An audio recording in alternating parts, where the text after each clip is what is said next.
Então, bom dia pessoal, turma do segundo ano. Então a gente tinha falado que era um vídeo de história, mas na verdade foi um vídeo de filosofia. Me confundi porque do primeiro ano eu postei de história, né, no Positivo On. E o vídeo que eu postei para vocês no segundo ano, no Positivo On, é um vídeo que vai abordar o existencialismo, só que vai falar um pouco da transvaloração dos valores. Então vocês podem ver aqui na página 10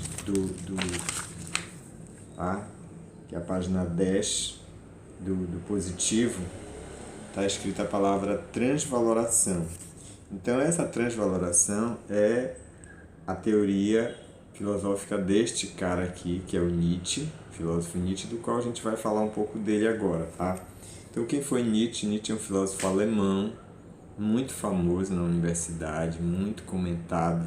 Se vocês abrirem assim no YouTube, tem muitos vídeos sobre ele. Inclusive tem um que é muito interessante, que é um menino, é um filme brasileiro, é um vídeo brasileiro, uma curta-metragem, né? Que é um garoto que ele acha um livro de Nietzsche, tá? Que é Assim Falava Zaratustra, um livro muito conhecido do Nietzsche. E aí ele começa a perguntar para a mãe dele algumas coisas, perguntar para as pessoas, ele, ele acha aquele livro, né? E o vídeo todo é mostrando assim, a relação do garoto com o pensamento de Nietzsche. Bom, mas aí o que o Nietzsche dizia e o que é essa transvaloração dos valores e essa moral nietzschiana? Então, o primeiro bimestre nós falávamos da ética antiga e medieval, né? Que nós estudamos Platão, Aristóteles, Sócrates, estudamos São Tomás de Aquino, Santo Agostinho, que era medieval. Então, agora nesse bimestre é a ética moderna e contemporânea. Então, na ética moderna, nós vimos o Descartes, vimos Spinoza, depois passamos a Kant, né, que já é o início da era contemporânea, que o Kant viveu no período da Revolução Francesa. E agora nós vamos ver o pensamento do Nietzsche, que já é época contemporânea. Então, o que é essa moral nietzschiana, o que é essa transvaloração dos valores? Então, o que o Nietzsche diz sobre a moral é que nós devemos ter uma atitude de desconfiança, de desconfiar dos valores morais que são pregados por algumas pessoas. Então, normalmente, a gente entende essa palavra moral no sentido daquilo que é certo ou errado na nossa ação. Então, aquilo que a gente está fazendo, será que é certo ou será que está errado? Então, a gente sempre tem um parâmetro, a gente tem uma referência para dizer se a gente está certo ou está errado. Vou dar um exemplo, que eu sempre dou na sala de aula, né? Nós agora estamos estudando, apesar de que a gente está em confinamento, a gente está numa possível quarentena, né? Nesse período que a gente está isolado um do outro, só com videoaulas. Então, as atitudes que a gente toma nesse período, né? Será que elas estão certas ou estão erradas? Por exemplo, alguém pode aproveitar e ir para a praia ou simplesmente dizer, eu não vou estudar porque esse negócio de videoaula não funciona muito para mim, eu não gosto, eu prefiro uma aula presencial e ficar esse tempo todo sem estudar. Essa sua atitude é certa ou está errada? Então, quando eu vou avaliar, eu vou julgar essa atitude, eu uso uma referência. Então, algumas pessoas elas usam referências morais que se tornam possíveis de serem avaliadas ou criticadas ou questionadas. Esse é o ponto de vista de Nietzsche, tá? Então, algumas pessoas, por exemplo, elas fingem uma coisa, mas na verdade elas não são aquilo que elas estão fingindo ser. Elas aparentam, né? Ou elas tentam aparecer aquilo que a gente chama de hipocrisia, né? É quando a gente tenta parecer para o outro que eu sou bom, mas na verdade eu não sou. Eu posso dizer assim, olha, eu sou um bom aluno, eu estou assistindo sua aula, mas no fundo você não está nem aí, você não gosta, você não quer, tá? Então é isso aí que o Nietzsche está criticando, não é? Essa hipocrisia em que a moral se constituiu na nossa sociedade, ou seja, os valores morais eles se basearam muito em princípios ou em regras que foram estabelecidas e que as pessoas fingem, mas no fundo elas não são aquilo que elas realmente são. Elas demonstram uma coisa, mas por trás fazem outra. Então, é justamente o que ele vai dizer assim. Então, se esses valores morais não são realmente aquilo que as pessoas verdadeiramente acreditam, então nós devemos buscar outros valores. Isso que significa transvalorizar. Transvalorar os valores é estar superando esses valores morais porque eles caducaram, as pessoas usam apenas como um subterfúgio para elas se aproveitarem. Por exemplo, eu posso dizer isso muito no campo da política também, não é? Que acontece muito isso, de eu fazer um discurso, mas na prática eu não realmente sigo aquilo que eu estou falando, né?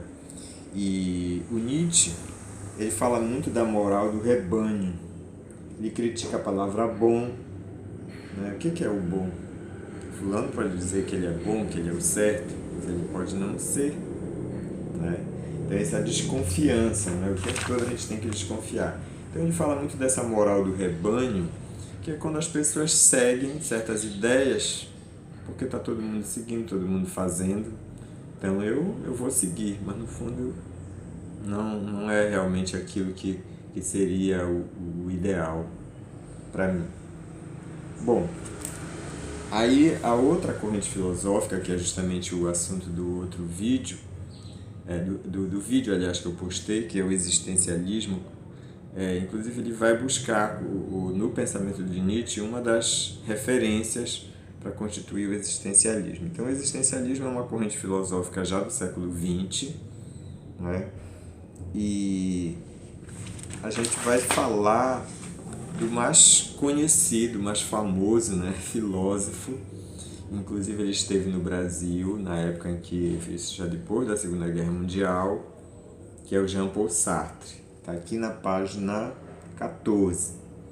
Então, o que o existencialismo prega? Ele vai pegar a palavra essência, que está muito na filosofia de Platão, mas está no senso comum. As pessoas, quando dizem assim, olha, fulano nasceu desse jeito, ele não tem jeito, ele não vai mudar, tá?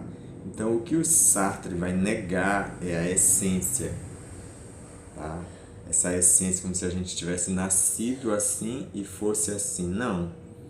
Para Sartre, essa coisa daquilo que a gente vai ser ou daquilo que a gente é, ele é construído na nossa existência. Então, a frase mais conhecida do existencialismo é: a existência precede a essência. Então, a essência é aquilo que a pessoa é, e a existência é aquilo que ela constrói cotidianamente, daquilo que ela faz, as atitudes que ela toma diante da vida. É isso que vão construir a pessoa, a nossa personalidade, a nossa maneira de ser, a nossa essência, entre aspas, né?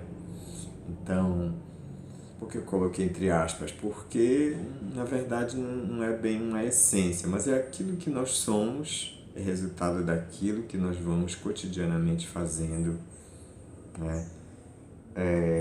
Então, teve um ano que caiu uma frase da Simone de Beauvoir, que era a esposa do Sartre, né, do Jean-Paul Sartre, que é esse filósofo existencialista aqui. Então aqui está a Simone de Beauvoir, aqui na página 15. Então Simone de Beauvoir é a esposa do Sartre, que também comungou das mesmas ideias do existencialismo. Ela diz assim: ninguém nasce mulher, você se torna mulher. Então é a mesma ideia de você não nasce com uma essência, você se torna, né? À medida que você vai vivendo a sua história de vida, as suas atitudes, as suas ações, as opções que você toma na sua vida, é isso que vai lhe formar como pessoa. Então, o que isso tem a ver com a filosofia de Nietzsche? Porque Nietzsche é o primeiro a dizer que a gente tem que desconfiar de certas ideias que são colocadas para nós, tá? Então é por isso que a gente tem que começar a pensar que a nossa vida ela é construída tá? Com as nossas ações, com as nossas atitudes, com as nossas reflexões, com a nossa postura diante da realidade, né?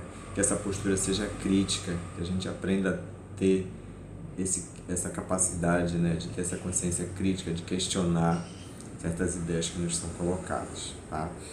Em história, só aproveitando o momento, em história, o assunto que é a mineração, a gente vai postar depois mais um vídeo específico que a gente já estava falando na última aula, um pouco sobre as cobranças de imposto na época da mineração e de que forma isso vai conduzir já no final do século XVIII aos movimentos de emancipação, que no caso é a Inconfidência Mineira e depois a Inconfidência Baiana. Tá ok, pessoal? Então eu quero que vocês deem uma olhada aqui na página 16. O texto ressalta uma afirmação dirigida às mulheres. A feminilidade corre perigo. Discuta as possíveis causas para a ocorrência dessa afirmação naquele período e registre as conclusões que você quer chegar. Então, eu não vou colocar essa questão que eu achei meio complicada, mas eu queria só que vocês mandassem um áudio para mim. No próprio, a tarefa de vocês vai ser essa, tá? E vocês mandarem um áudio lá no grupo de filosofia EAD, segundo ano de filosofia. O que significa essa frase? A existência precede a essência. Tá? É essa a tarefa de vocês. Se vocês tiverem uma dúvida, tá? Sobre o que significa esse existência, essência na filosofia existencialista, vocês perguntam. Se tiverem alguma dúvida também sobre a moral de Nietzsche, podem perguntar, ok? Aguardar.